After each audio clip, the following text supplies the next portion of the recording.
En este video veremos la resistencia a compresión pura de una columna de hormigón armado en base a la norma boliviana, que es la NB 122-5001. Si nos vamos a la norma, ¿qué nos dice la norma? Nos dice en el capítulo 10, nos dice lo siguiente. Nos vamos al capítulo 10. En el capítulo 10,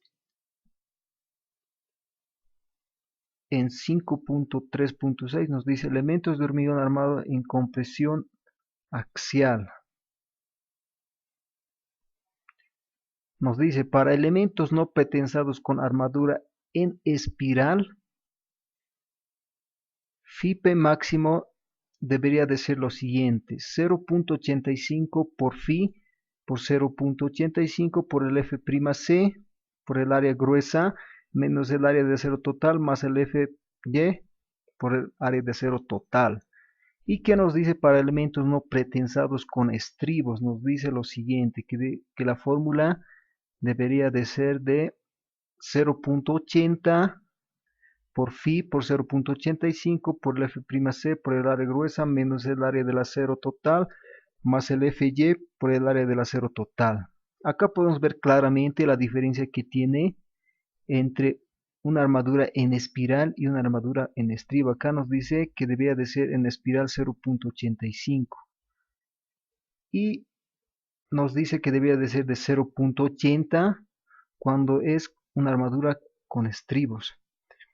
Conocemos lo que es el 0.80, el 0.85, el F'C, que es la resistencia característica del hormigón, el AG, que es el área gruesa de la columna, el área de acero que tiene la columna, la resistencia a la fluencia del acero, el Fy y el área del acero total de la columna. Lo que no conocemos es el Fi. ¿Qué es el Fi? Si nos vamos a la norma, en la página 144, nos dice lo siguiente: reducción del factor de resistencia Fi para momentos, fuerzas axiales o combinaciones de momentos y fuerza axial. Acá tenemos Fi. Tipos de armadura: cuando nuestra armadura es con espiral, nuestro Fi debería de ser de 0.75. Cuando nuestra armadura, acá en otros incluimos lo que son los estribos, debería de ser de 0.65. Si nos vamos a la hoja de MATCAD, donde ya tengo todo programado, podemos ver claramente, acá nos piden los datos, el F'C, el Fy, la base de la columna, la altura de la columna, el área gruesa que lo calcula automáticamente, el Fi, el factor de reducción de resistencia, y lambda de 0.80, que es el factor de los estribos.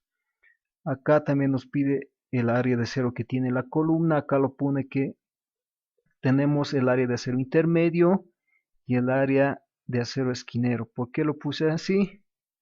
Porque generalmente, en algunos casos, se utiliza que acá en el intermedio, que es acá, ponemos barras de acero de menor diámetro, se podría decir. Y en las esquineras, que son en las esquinas, ponemos de mayor diámetro, en estas 4 esquinas. Ya teniendo todos esos datos, ya automáticamente el programa hace el cálculo de la resistencia a compresión pura de la columna en esta fórmula.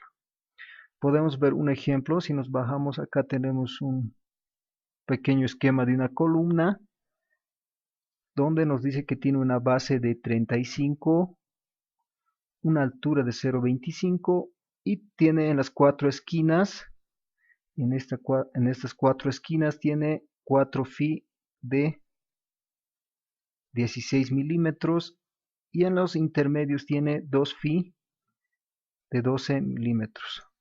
Teniendo esos datos podemos ingresar a la hoja.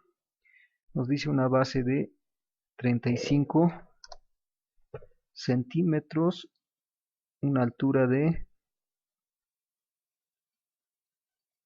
25. Ahí tenemos los Fis y nos dice la NB, los intermedios nos decía 2 fierros de 12 milímetros y en las esquinas teníamos los 4 phi de 16 milímetros. Ingresando todos esos datos, tenemos que nuestro resultado, que nuestra columna aguanta compresión pura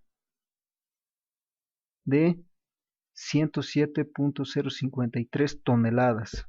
Ojo, estamos diciendo a compresión pura cuando nuestra columna está sometida solo a carga axial. Cuando no hay momentos, o se puede decir cuando no existen grandes momentos que afecten a la estructura.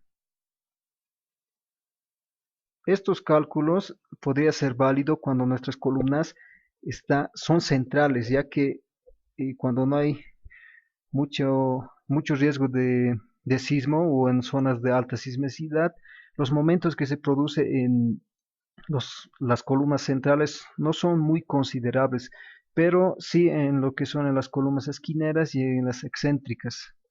Y me atrevería a decir que con estos cálculos podríamos llegar a un 80% de los resultados en columnas centrales, pero claro, deberíamos de hacer el diagrama de interacción en las columnas para tener datos más certeros. Gracias.